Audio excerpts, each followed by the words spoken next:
Gimana? Pertama, mungkin saja jin menampakkan diri kepada manusia, namun bukan dalam bentuk asli. Itu udah tahu itu. Bisa dalam bentuk manusia, binatang atau yang lainnya. Kenyataan ini dialami oleh beberapa manusia, di antaranya Ubay bin Ka'ab radhiyallahu anhu. Suatu ketika beliau menangkap jin yang mencuri kurma di kebunnya. Ubay bin Ka'ab berkata kepada jin, "Apa yang bisa menyelamatkan kami manusia dari gangguan-gangguan kalian?" Si jin menjawab, sama dengan jawaban Abu Hurairah, ayat kursi. Barang siapa membacanya di waktu sore. Kalau di Abu Hurairah tidur. Kalau kita baca waktu sore, maka ia akan menjaga diri gangguan kami hingga pagi. Barang siapa membaca di waktu pagi, maka ia akan dijaga gangguan kami hingga sore. Jadi kita terjaga walaupun kita sedang lalai. Nah, enaknya ayat kursi dibaca waktu naik mobil. Bisa lalai kita Pak? Bisa ngantuk? Tuh. Ada sandaran notisnya.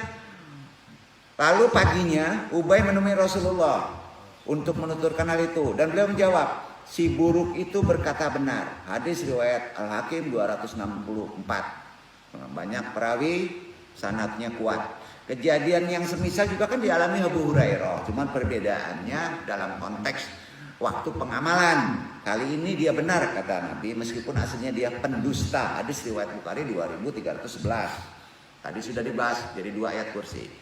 Pagi, siang, sore. Bisa diamalkan. Atau mau tidur. Ya. Ternyata remaja ini adalah jin. Jadi jin itu paling suka menyerupai dan mudo-mudo Pak. Nggak dan tua-tua. Nah, ketika menjelaskan hadis Abu Hurairah, Ibnu Hajar mengatakan begini, setan memiliki jin setan kebiasaan berdusta dan terkadang dia menjelma dengan berbagai bentuk sehingga memungkinkan untuk dilihat manusia. Sementara ayat, sesungguhnya iblis dan golongan bisa melihat kamu dari suatu tempat yang di sana kamu tidak bisa melihat mereka. Ini khusus untuk keadaan ketika dia menampakkan dalam bentuk yang asli sesuai yang Allah ciptakan. Karenanya kalimat jin menampakkan diri pada manusia menunjukkan bahwa itu terjadi murni karena kehendak jin dan di luar kehendak manusia. Artinya jin menampakkan diri seperti yang dialami Abu Hurairah dan Ubay bin Ka'ab radhiyallahu anhu, tapi dalam penyerupaan, bukan karena keinginan mereka untuk bisa melihat jin, tapi karena keinginan mereka sendiri. Yang kedua, jika tidak ada jin yang menampakkan diri kepada kita, mungkinkah kita bisa melihat jin? Jawabannya mungkin saja. Nah, ini ikhtiar kita. Kita ngopi dulu dong.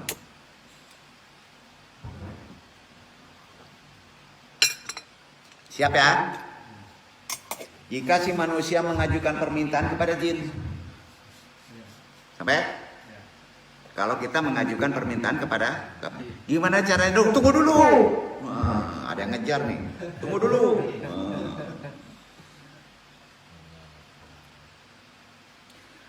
Kemudian meminta kepada jin untuk menampakkan diri kepada kita.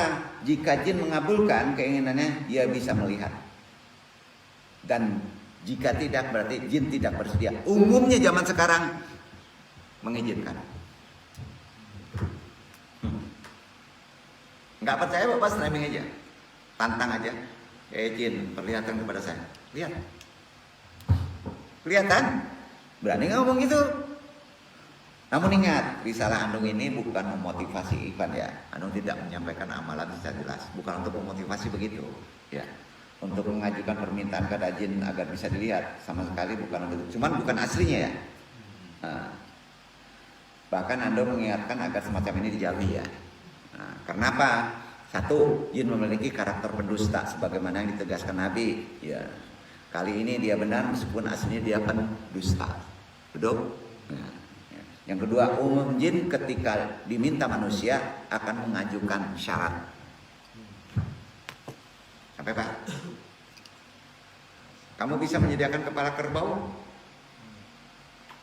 dan ganti. Kalau kepala kerbau membunuh siri, salambar, tidak namo yang den baka. Bajain lah duduk. Bekolah. Nah, itu Pak Pinang Sinawa, siri.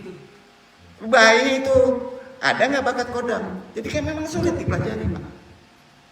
Ya, sulit dipelajari. Tapi jangan mendekati ke sana. Jangan dulu. Sebelum kita benar-benar matang deh gitu. Pasti jin itu mempunyai syarat. Yang lebih parah, biasanya syarat yang diajukan melanggar syariat Islam.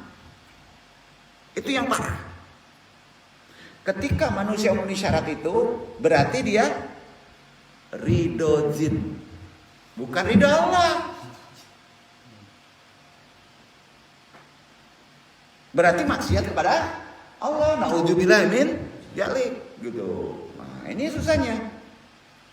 Kalau kita memenuhi syarat itu, sehingga manusia melakukan pengabdian, penghambaan kepada jin, kemudian jin membantunya untuk mewujudkan keinginan. Bahayanya lagi, jin acuk menipu. Iyo ame, ternyata peningan. Udah mamen deh. Pak, awak lakukan tidak melanggar syariat supaya jangan dosa. Jangan ongok jule lawan mana. Sampai kan? Aku nama kok kajinya kok. Itu kok indah. Ya. Mudaratnya ada. Nggak bisa kita ngambil obat itu, ya kan? Orang itu perlu obat itu. Gunain aja. Nggak apa itu. Sampai Pak, tapi jangan melanggar syariat. Kalau mintanya kerbau, cuman bahayanya, hati-hati amanah. Sampai Pak, hati-hati amanah. Hati-hati kesyirikan, permintaan jin. Ini ada di Quran. Dibaca Al-Jin ayat 6.